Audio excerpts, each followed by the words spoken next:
Hola, nosotros somos estudiantes de la Universidad Industrial de Santander. Nuestro equipo está conformado por Julia Mauricio Costa, Chelsea Dayana Claro y quien les habla, María Fernanda Celis. Nuestro proyecto final de Física 3 consiste en estudiar el comportamiento y las características de un circuito RLC y el efecto de resonancia. Los materiales que necesitamos para el desarrollo de nuestro proyecto son los siguientes: un osciloscopio, una fuente de circuito RLC, los multímetros y un dispositivo de capacitancia, inductancia y resistencia. Para nuestro proyecto necesitamos llevar a cabo 3 fases metodológicas.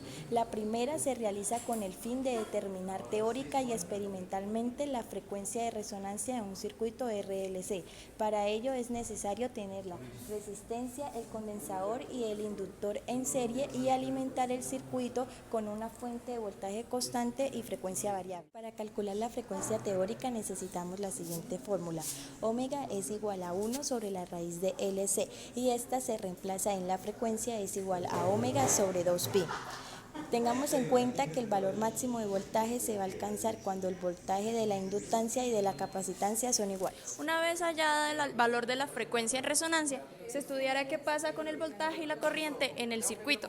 Esto se hará tomando valores experimentales por debajo y por encima de la frecuencia tomada en la fase 1 para saber qué sucede tanto en la inductancia como en la capacitancia como en el voltaje del circuito. Para la fase 3 estudiaremos los cambios de resistencia y cómo este afecta a los valores de la frecuencia de resonancia.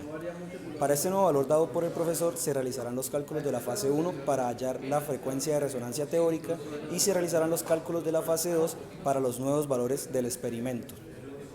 Coloque el valor de la frecuencia de resonancia y verifique si experimentalmente es el mismo o son distintos.